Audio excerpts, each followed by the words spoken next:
Good morning, folks. Welcome to our FieldView Focus webinar. This morning, we're going to be talking about how you can scout smarter, not harder. My name is Valerie Sled, and I'll get to introductions in just a few moments. We are so excited to have you here this morning, and we're really looking forward to being able to answer your questions and to give you the most value for your time with us this morning. There's a few different ways that you can post questions here in this webinar. If you look at the bottom of your screen, you'll see a few different icons. There's a little chat bubble for that the arrow is pointing to on the left corner here. You can click on that and that will bring you to our chat room. Post questions there, or you can go to our Q&A box as well. If you don't see that in your right-hand panel as displayed in the screen, you can click on the three dots at the bottom of the screen, and that will display the Q&A button to see on the right side of your screen. That way you can post questions there. You can post those questions or comments to all participants, all panelists, just to the host, myself. Regardless, we will be able to see those questions and get them answered throughout our webinar this morning. I'll go ahead and give some introductions this morning. So my name is Valerie Sled. I'm brand new as of a few months ago to the learning and development team here at Climate. And with me this morning, we have some incredible speakers from the field. First, we have Jessie Kornick. She's originally from Minnesota, but she's now a field product specialist for Climate. She's been working in this position for 3 years in Nebraska. And in that role, Jessie manages whole field protocols from our science team and works with our grower customers. Jessie's main focus in Nebraska is irrigation management protocols, and she'll allude to some of that during our webinar this morning if you've got any questions about irrigation and management with Climate. We also have Tanner Dunn this morning. He's a climate activation manager, born and raised in Illinois, and he works as a climate activation manager in his home state.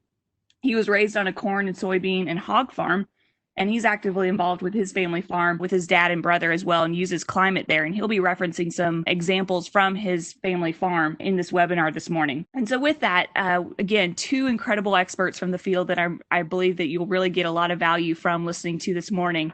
And I will turn it over to Jessie to go ahead and kick it off and talking about how we can scout smarter and not harder. Thanks, Val. Good morning, everyone. We are happy that you've taken the time to join us this morning. We hope that we can at least impart a little bit of knowledge to make it well worth your time.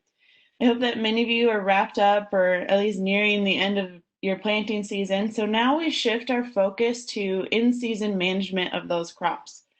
I bet one of your biggest concerns throughout the growing season is missing something happening in one of your fields that causes a yield loss that could have been mitigated had it been identified early.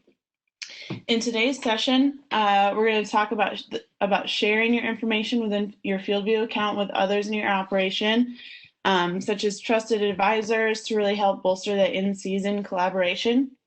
I'll also go over the nuts and bolts of imagery and scouting features, and then I'll turn it over to Tanner, who's going to walk through use cases from his own farm to really show you how they make the features of FieldView work in their operation. By identifying how to scout smarter, not harder, by finding which fields you should go to first, as well as exactly where within those fields you need to walk. So I'm going to start off today by talking about sharing. So we're going to navigate over to climate.com. So sharing features are only available on the web version of the app. So you do have to navigate to climate.com, log into your account with your username and your password. And then you'll notice in the top right corner here, settings button. And then second option is sharing. So we're going to go ahead and get into that screen. You may share your FieldView data with anyone who has a FieldView account, even just a prime free account that they put in an email address for. When you share with someone, the fields are shared with the amount of access that the field owner has on that field. So example, if the field owner has pro features such as advanced scripting on a field, and they share that with someone that just has a prime account, that field is shared with those pro features. So the feature follows from the field owner. Within this screen, you can review the accounts that you have already shared your operation with, review what fields you have, what you've already shared. You can change that access as well as just straight up remove access from that person. You can also click over to Shared with Me and identify who has shared their operation with you. So this would be a screen that maybe that trusted advisor that I mentioned would go look at to see if maybe a new account that they're working with has shared fields with them already or not. On that same note, if somebody is trying to get an operation shared with them to be able to view fields, you can use the invite button. This just sends an email to that account owner to kind of gently remind them that you would like some fields shared with you. So we're going to click on the share button to actually take care of the sharing operation. You're going to type in an email address of the account that you want to share with, and then hit the space bar, and you'll see that that actually changes. It kind of recognizes the email address once you hit that space bar. You'd be able to add in another address if you're trying to do multiple at one time. You just have to make sure that you get the email address to the point where you have this X, so it really recognizes that account. Simple way is clicking this checkbox right here, sharing your whole operation straight across. You can also select certain farms or down to the field level to share with a trusted advisor. So I selected farm, and then you can click on whichever farms that you want to share with that person. You can also have control over whether they can edit including yield data or edit excluding yield data. So just different levels depending on the relationship that you have with the person that you're sharing with. So once you've selected the farms or fields or operation you want to send over to them, click review. It gives you one more chance to just check your work, make sure you're sharing the fields and operation or fields and farms that you want to share, and then you would click share button.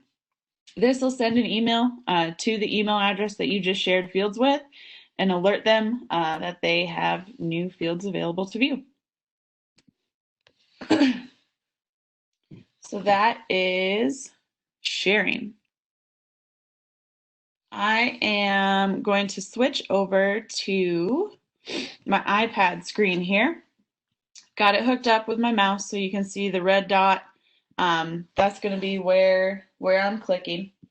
I'm going to demonstrate the imagery and scouting features within the FieldView mobile app. So the black background, yellow F. The features that I'm talking about today are also available within the Cab app, the white icon, black F. But today I'm going to be demonstrating within the regular FieldView app. So go ahead, open that up.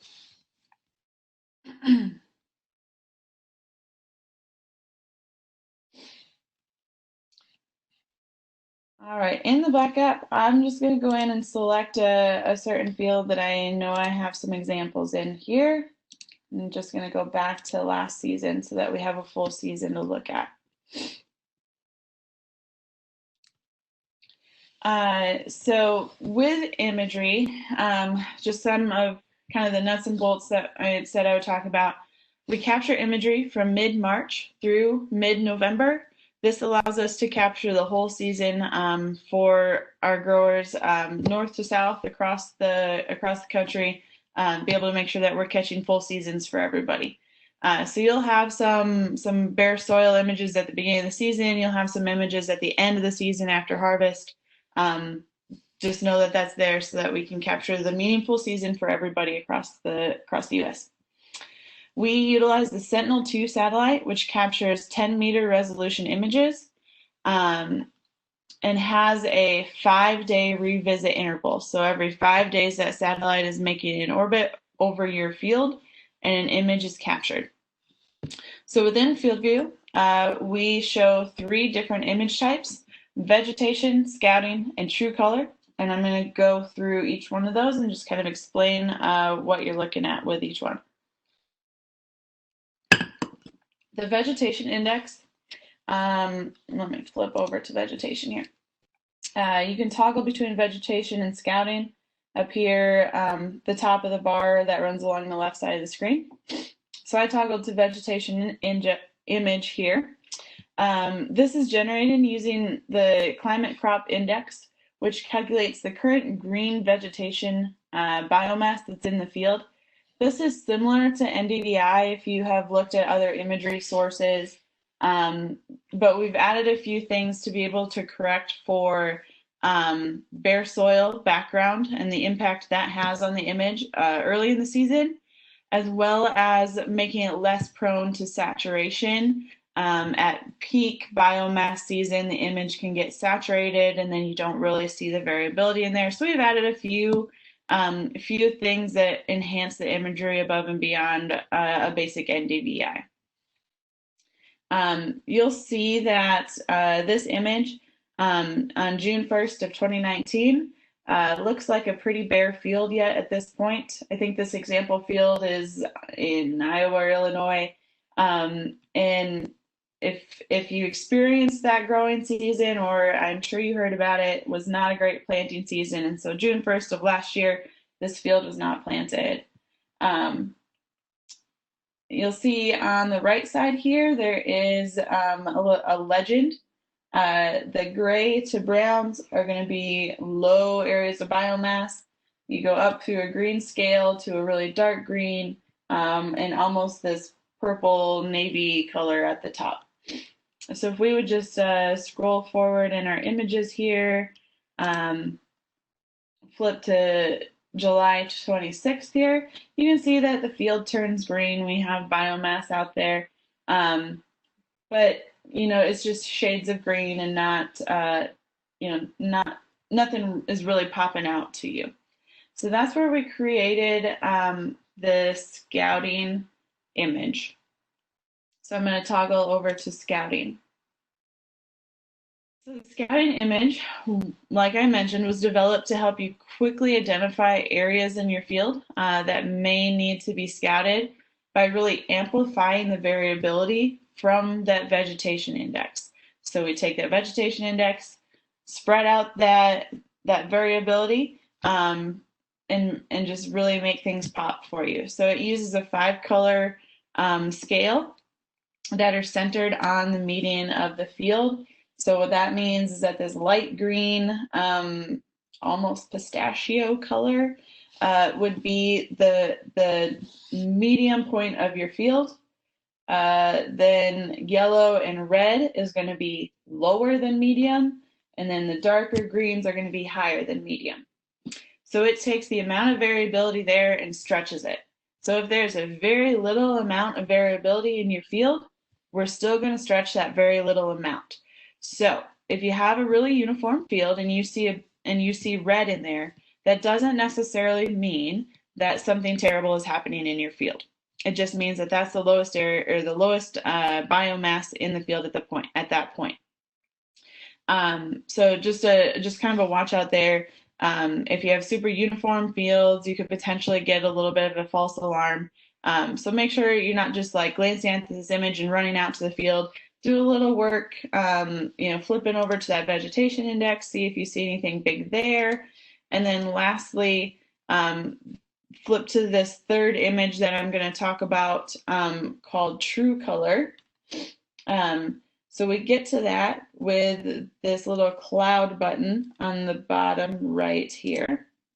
If I click on that, what you're going to see is exactly what it sounds like, a real world view of that field from your satellite. So True Color is useful when you see a sudden change in a field to help identify if there really is a change in that field, or if maybe something potentially like a cloud or a cloud shadow may have made it past our cloud detection algorithm. So we have an algorithm that analyzes images as they come in. If it's cloudy or shadowed, that algorithm grabs those out and doesn't display them. So you'll see this field here is actually a clear image. And if you're looking at your little thumbnails on this side, you'll see from July 29th, August 3rd, back to August 8th, there's a big change in this image. So we want to just see this image and run out to the field. We want to flip over to true image here and see we're getting a little bit of shadow in here. And maybe some haze. You can see a little bit of rainbow going across that image. So obviously with satellite imagery, we struggle with clouds, cloud shadows, atmospheric haze, smoke from wildfires if you're anywhere near those or not. I have seen haze effect imagery in Nebraska from California wildfires. So just always suggest to flip over to that true image to really see that it's a clear image for sure. We do our best with an automated process, but every now and again, that automated process can fail a little bit. So I'm going to pause and take a drink of water here, and then if there's any questions about imagery, or I'll flip over to just a quick irrigated imagery example, and then go to pins. There are no questions yet, Jesse, so you can keep rolling and take your drink of water. Folks, feel free to continue to think of your questions, comments, post them in the chat box or in the Q&A for us to answer them. Okay, so I just flipped over to a simple irrigated field example just to talk about some of the nuances with imagery when it comes to an irrigated field. So in a lot of Nebraska, we farm straight through these fields. So we have dryland corners right alongside our irrigated pivots within one field boundary. You can see the problems that this causes, especially with this scouting image, because the dryland corner, which is basically a different growing environment, is much lower biomass than what's under the pivot. So we get complete washout on the bottom side, and at points in the season, almost complete washout of the image on the top side under the pivot. So a workaround for this at this point is having this main field boundary that includes your corners for all of your data collection. So this is the boundary you would plant in, harvest in, all of that stuff. And then just go in and draw out your pivot as a separate field boundary, and use that boundary to look at imagery so that you have just the pivot. You don't have the two different growing environments, and you don't get that scale super spread. A couple other things with imagery.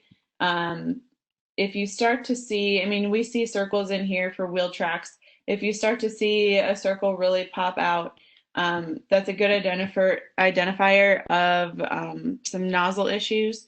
So check out, you might want to walk the pivot and just check for plugged nozzles.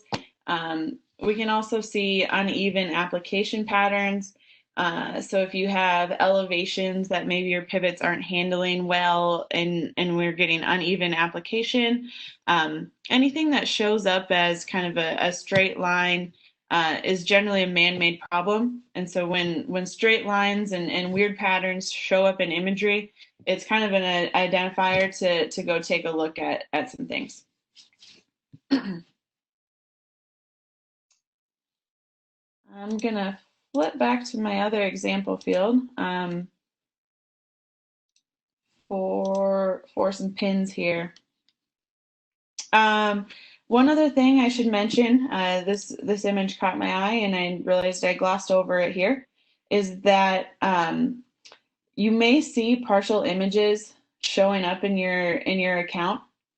This is a relic of the cloud detection algorithm doing the best it can to provide you as much imagery as possible. So when there's a partial image, that means a chunk of your field was cut out due to clouds or shadows that were detected. this particular example, even with the chunk cut out, this still doesn't look quite normal. So we would still definitely want to flip over to the true color image here, and we actually do see that there's still a cloud that managed to sneak through. So really this is not a good image, and so we'd want to ignore that one.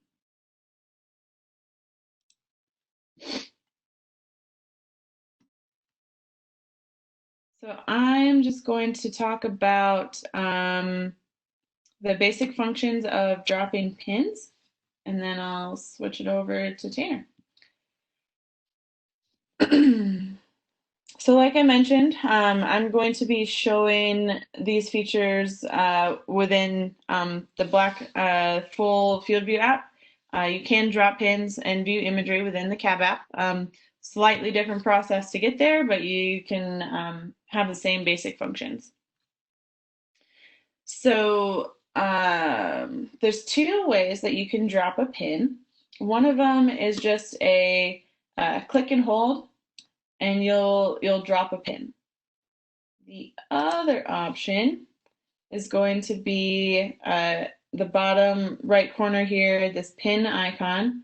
Click on that, and then you can click on the field and drag to really hone in on the location that you're dropping your pin.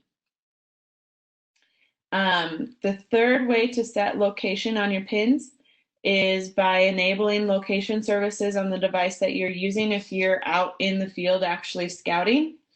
And you can drop the pin and then set to my current location, and this will snap the pin to your current GPS location. So once you've dropped the pin and you've got this pin window open, several things that you can do here. Title your pin. Oh, I have to type on the right device. Add notes about whatever you're seeing, whether it be a disease identification, whether it's just your weekly scouting. Maybe it's an obstacle out in the field that you want to make note of. You can also add pictures. So add straight from your device while you're dropping the pin, click the add photo to pull up your device camera, and add a picture of maybe the leaf tissue that has disease on it. Maybe it's the soil probe that you just installed and want to make note of the serial number. Whatever it might be, you can add up to 10 photos per pin. You can also make your pin seasonal so that it would only show up in the year that you're dropping the pin. So we're looking at 2019 here. If I dropped a seasonal pin, that pin would only show up when we are looking at 2019 data layers. If you make it a permanent pin, it would show up across all years. So permanent pin could be a tile drain, a fence line, some other permanent obstacle. Something seasonal would be a current disease identification, soil moisture probe location, different things like that would change year to year. You can also change the color of the pin head. So within your operation, you can set up some sort of system that all disease identification pins are a certain color, all your tile drains are another color, and all the rocks that you need to send your teenager out to pick up are going to be orange pins so that they know to go find all of the orange pins. Whatever the system might be, tailor it to your operation. One other thing I want to mention here is that once you have your pin created and you save it, if you're going back in to try to look at what is in this pin note, you can click on it and click on it again and get it to pull up. But you have the potential of kind of fat fingering the situation and accidentally moving that pin instead of opening the note on it. And so my suggestion is the bar on the left-hand side of your screen, scroll past your imagery, and then you have your pins and regions right here. If you view all, you can identify which pin you want to look at, click on it here, and really um, pull up that pin note without any potential of dragging that pin to a new location. So once a pin is saved, you can easily share this with other folks in the operation or trusted advisors, that type of stuff, by clicking this icon in the top right-hand corner of the pin window, a little square with a up arrow. If you click on that, you have the ability to text it out to your contacts, send it as an email, several different ways to get that pin sent out to notify whoever needs to be notified of the pin that you just dropped. Then I want to draw your attention to the 3 dots in the upper right-hand corner here. When you click on this, it allows you to toggle these pin notes and regions on and off. So if you get towards the end of the season and you've dropped weekly scouting pins across the field, and it gets a little muddy and you're trying to just look at your yield data without anything in the way, if you toggle this off, it just hides those pins. Also remember, if you go into a field and all of a sudden panic that all of your pins are gone, check this toggle out and make sure that that they're on if you're wanting to view the pins. You can do the same thing with regions. I don't have any regions built out in this test field here, but you can do the same thing, toggle on and off. And then the last line here, show current location. So this is your little blue dot. If you have sat down in the morning and identified some areas in a field that you want to walk to, you get to that field and you start trucking across the field, the little blue dot, if your location services are enabled on the device, you can follow that little blue dot exactly to the spot that you want to go.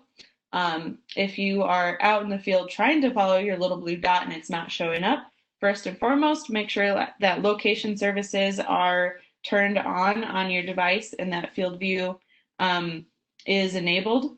And then make sure that from this little 3 dots screen that your show current location is toggled to on. So I think I have touched on everything that I wanted to talk about this morning. If there's any questions that came in, I'd be happy to answer those now, or we'll have some time at the end. Otherwise, I will turn it over to Tanner. Thank you, Jess. I do have a question for you this morning. You've covered a lot of tips and a lot of watch outs regarding scouting. But in watching the images that are, in your left panel there, why would I see a variance in like the cadence of the dates? Like sometimes they appear 2 to 3 days apart, and sometimes it's more like a week apart. What's going on there? Good question. I did kind of gloss over that part. So we are looking at 2019 season here. In 2019, we did collect images from a constellation of satellites. So from several different satellites with different revisit intervals. And so in previous years, you would have noticed that these intervals are definitely not every 5 days. They could be quick. They could be more back to back, more spread out. Part of that has to do with the image interval or the revisit interval of the satellites that we're using. I mentioned in 2019, we've made a change. We're only collecting from Sentinel-2 with a 5-day revisit. So you would expect to see images every 5 days. However, there are also times where we have long stretches without images. I did mention that cloud shadows, rain events, atmospheric haze, smoke from wildfire, all of those things cause issues for satellite images because we are trying to take the picture through all of that. And if there's interference, then we get an unclear image. So I mentioned the cloud detection algorithm. When we collect an image on a cloudy day, that cloud detection algorithm identifies that the majority of that field is affected by the clouds, and it actually just removes the whole image, and you don't see anything. So even though there is this gap from June 1st to June 29th last year, we were collecting images. However, none of them were clear enough to be useful images, and so we didn't display them, didn't muddy up your account with them. I did mention that every now and again, an image slips past the cloud detection. This one, it cut out a large portion of the field. It tried to provide as much as it could, but even this portion is a little hazy, and we get some reflectance from the clouds that are happening there. So we try to display as many images as we can, as well as removing anything that is not going to be a good, useful image for you. So that's why you see the difference in image intervals there. Jess, there's another question that's been posted. I don't mean to interrupt, but is it possible to layer images? So not necessarily layer, but we do have the ability to split screen. So if you split screen and went to field health, you can toggle one if you wanted to look at vegetation index and the other to scouting, or if you wanted to look at scouting against true color. So we have the split screen. You'll see this X in the middle of the screen. So if you drag one side, the other side will snap, and that X will be the same spot on both images. So if you're really trying to compare an image, there is this feature, but we don't necessarily have a feature that you can layer.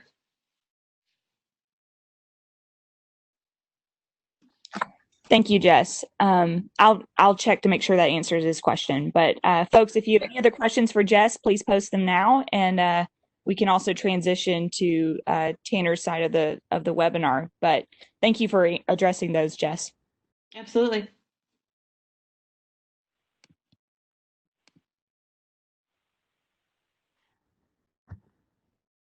All right, I'm not seeing any other questions, so I'm going to go ahead and pass the ball to Tanner.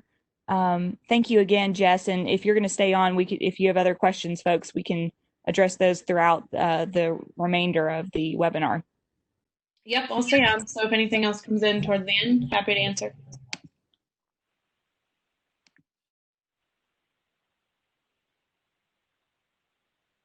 All righty. Good morning, everyone. Tanner Dunn here, like they mentioned earlier, from Illinois, Activation Manager.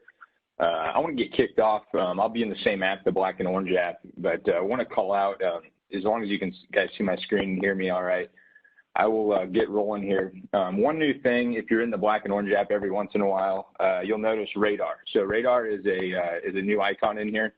Used to be a couple other ones that had to be removed.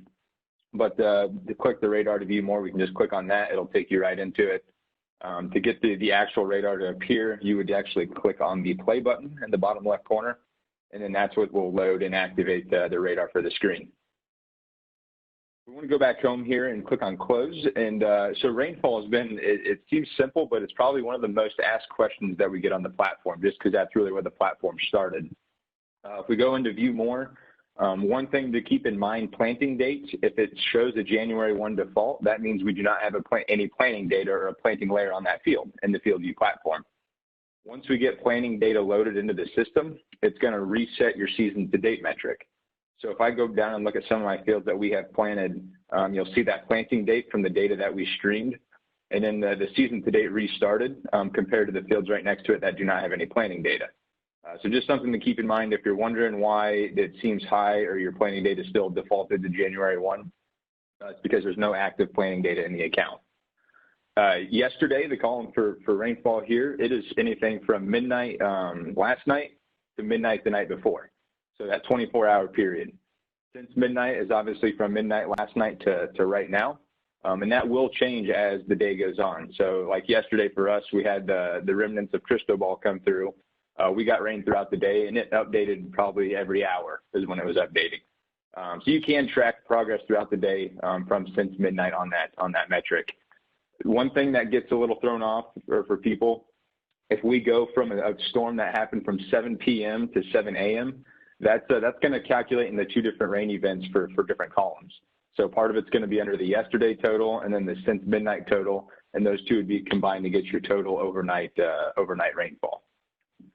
So it might make a decision on where you're going to go scout for that next day, but just really wanted to call out the rainfall tab here real fast. So if we go back, I want to jump into the field health images. So I want to talk a little bit about how do we start prioritizing, or where do we want to really, go boots on the ground. We might not have a full day to scout. We might not have a half a day to scout. So we really got to prioritize and understand what the pictures are telling us, because they tell a story. They tell us, pictures worth 1,000 words, but you really got to dissect it and really understand where to go. So I'm going to start up here on the top left. We do have some filters, so you can go to newest, we can go to the field name, or we can go to lowest biomass. I prefer to go to lowest biomass because that's going to show me the fields that have the highest variability and maybe the highest areas of red that I might need to go scout. If I want to look at different crops, so maybe I don't want to look at all fields that have corn and soybeans in it. Maybe I just want to target fields that have corn in it. I can filter to corn. So now I have only corn fields, and I have only fields that have the lowest biomass at the top. So as we look at a picture, we got to keep in mind when we're looking at a scouting image, we're going to have, every picture is probably going to have a little bit of red, a little bit of yellow, and a little bit of green. Well, what it does, if we want to force variability, like Jesse said, if we want to compare this red spot to the red spot over here, we can't do that with a scouting image because we're comparing the field to itself.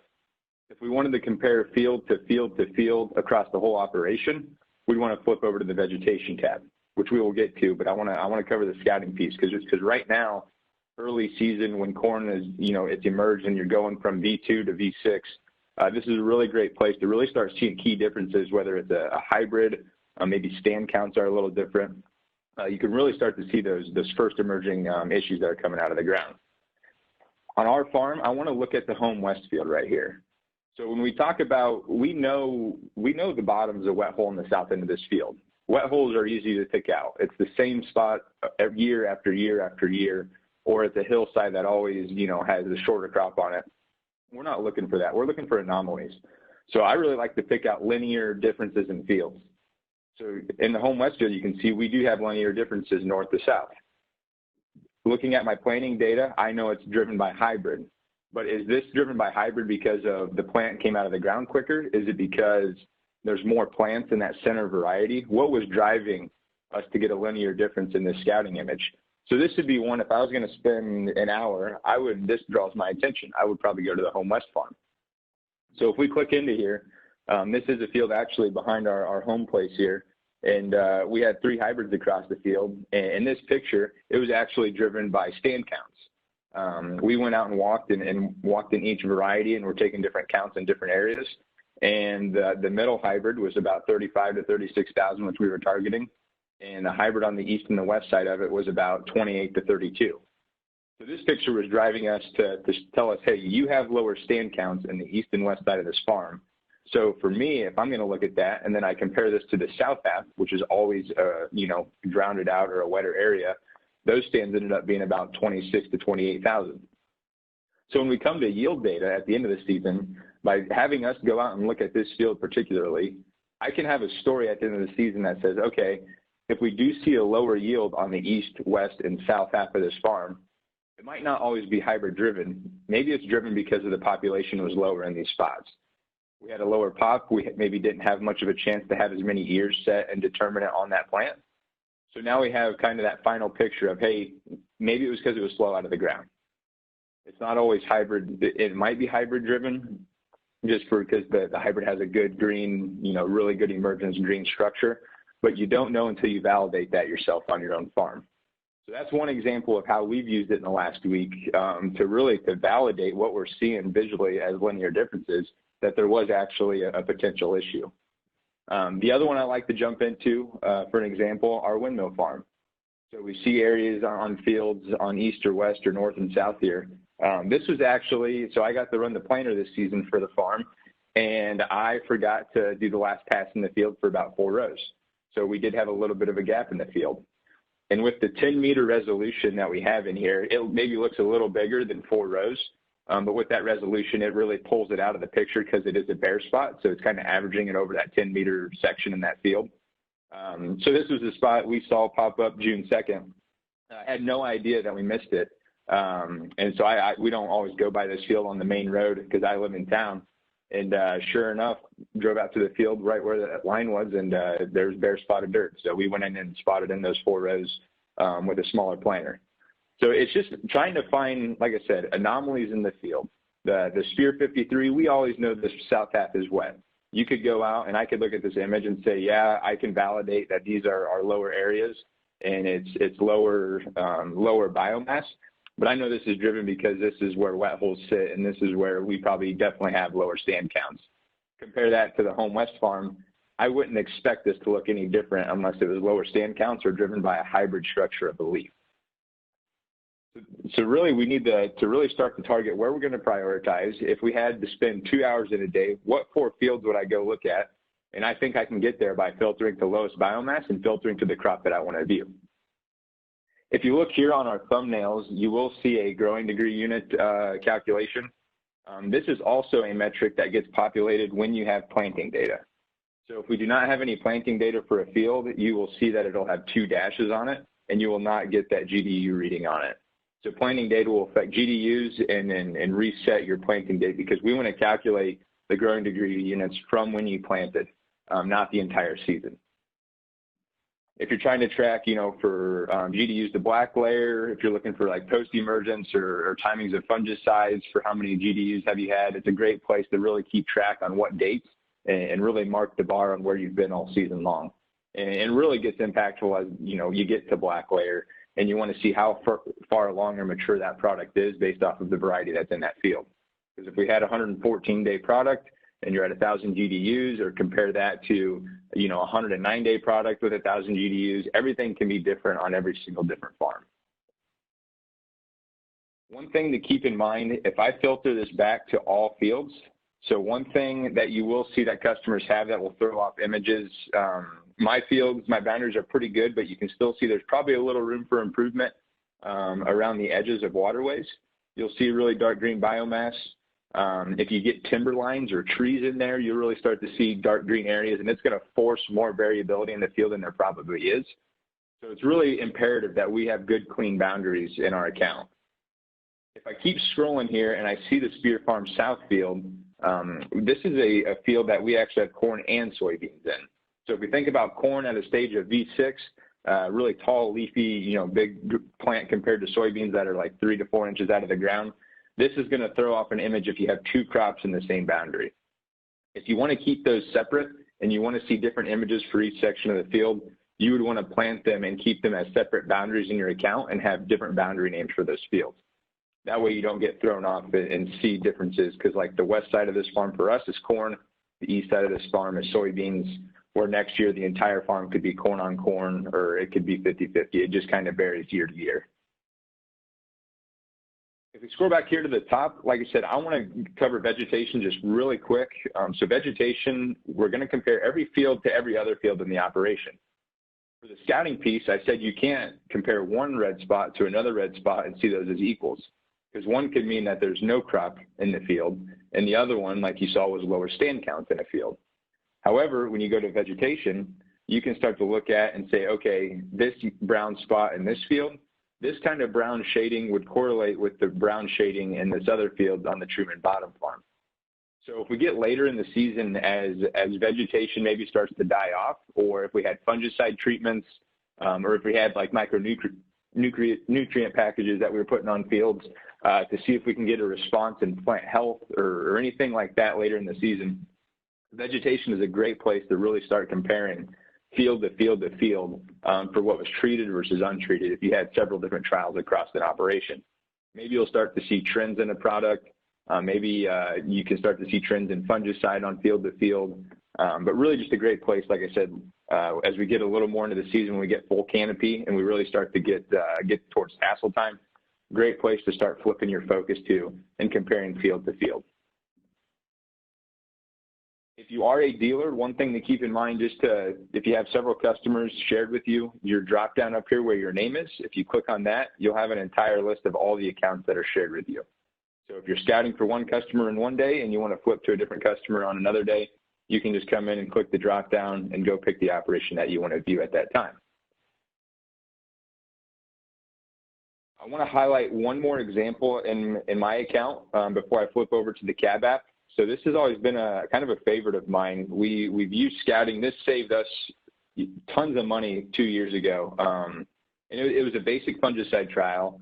However, what the story told us and kind of how we went through that roller coaster of a year with it, just tracking images and seeing what it was telling us, and then us reacting to what the image told us, and then what we went out and scouted ourselves, was a couple different things that we learned throughout the season, and really drove our decision to pull the trigger on fungicide on probably every single year on every single acre. If I go back, I want to scroll back here. So like I said, this is 2018, but it tells a really nice story, because I know people do these same trials every single year on their farm, and they just look at it, but they might not always go validate it in the field. So if I flip back to July 8th here on the left side, you can really start to see on the east half of this farm, we are driven linear differences like crazy. We have several hybrids in this field, and the hybrid on the right side, so this was not driven by stand counts, this was driven by the vigor of the product that we planted. So this product was really good stay green, it was really leafy, it had a really broad leaf. So it showed up on this scouting image as it had higher biomass. It looks like a really healthy plant. So this is early in July. We take a fishing trip every year. It always lands around tassel time, so we got to really make that decision before we go. Are we going to pull the trigger? Are we just going to hang out and see what happens? Will we take the guy's advice when we're away for a week? You know, what's that timing going to be for the field? Never a program for what my dad looked at was every field, every acre got fungicide. It was more corn on corn, corn on soybean rotation if we saw disease, or if the neighbors were spraying, then we might as well spray too. So it was always just a last minute decision. And this year particularly, we did not have high disease pressure. So we were not going to pull the trigger on rotated ground. However, we wanted to get a good trial in there, because me and my brother that are part of the operation, we see the benefit in fungicide every season. It's a big driver for us. We work in the industry. We see the success of it year after year after year, and the payout that we can get from it. But we just had to showcase this to my dad, who at the end of the day is making the full decision for the farm.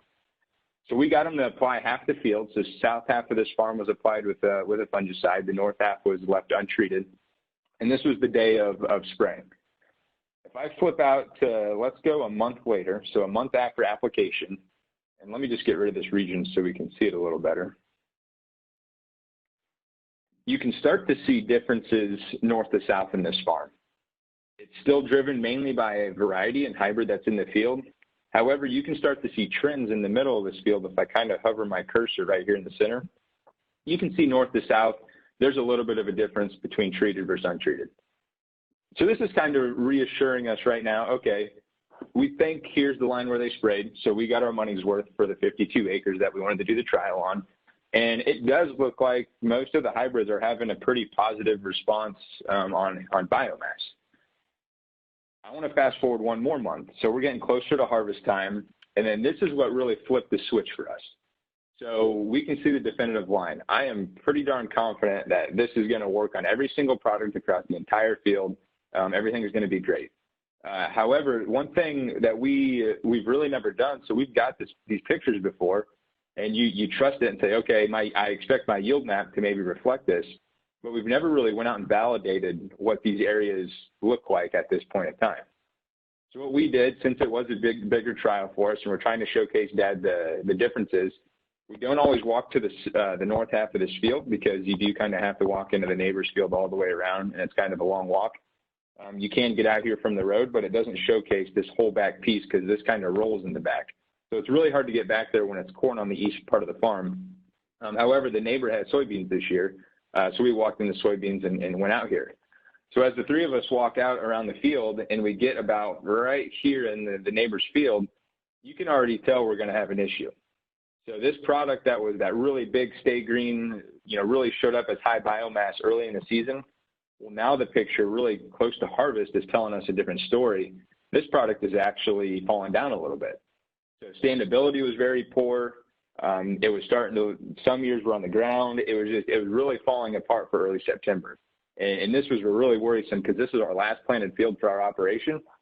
And it definitely should not be our last harvested field based off of what we visually see for that first variety. You can see we had a few pins dropped, but we did go a little further west to the hybrid line where that new variety started. So this product, it wasn't standing a whole lot better, but it was still upright a little bit, just kind of leaning on each other, and it still had ears on it. And then as we went to further west, this product was standing just fine. You couldn't even tell really visually with your eye what the difference was north to south. And then the product to the west of that was standing okay. It was very similar to this product right back here. So now the decision for harvest timing is huge for us. So we came back in and we actually made the decision to combine this a couple weeks later. So once we got to the moisture where we thought we could combine it, we did come back in and picked it all up. If I fast forward this to a yield map, so this is kind of, you know, what we're shooting for, because everybody's interested in the results. This is what our results came out to be. So the Far East product, based off of that image, and maybe the yield in the back north half where it was untreated was worse because it was falling down, but it's still a decision that had to be made. You know, is this going to be a product we want to look at long term? Probably not for our operation. As we go further west, the next variety responded big time. The one to the west of that, which is right here in this section, where the crosshair is, it looked like it had a response, but it didn't correlate to yield. And then as we tracked a little further west, this product did respond a little bit. So understanding what the image was telling us throughout the season told us a story, but at the end of the day, we really needed to validate that with boots on the ground. If we didn't come back and see this picture and know that it was, you know, half on the ground or maybe dropping ears on us like that, we probably would have just harvested this in November or December, because we did get postponed with harvest that season, and it could have been a really big disaster. And maybe that yield map that looked pretty poor on the east half, it might have been a lot worse, and we would have lost a lot more yield if we wouldn't have been scouting. So it's just a good way, if we want to start prioritizing and really understand, you know, what's happening in the fields, it's a great place to come in and have a validation. You know, the warm, fuzzy feeling, a little insurance, that's what we're all going for. And I think these scouting images can provide a little bit of a safety net or a really good talking point if we're with a dealer or an agronomist, if you want to spend a day with them. Before I flip over to the cab app to highlight a couple last things real quick, are there any questions I can cover, or is there anything in the queue, Valerie, that I need to address before I move on?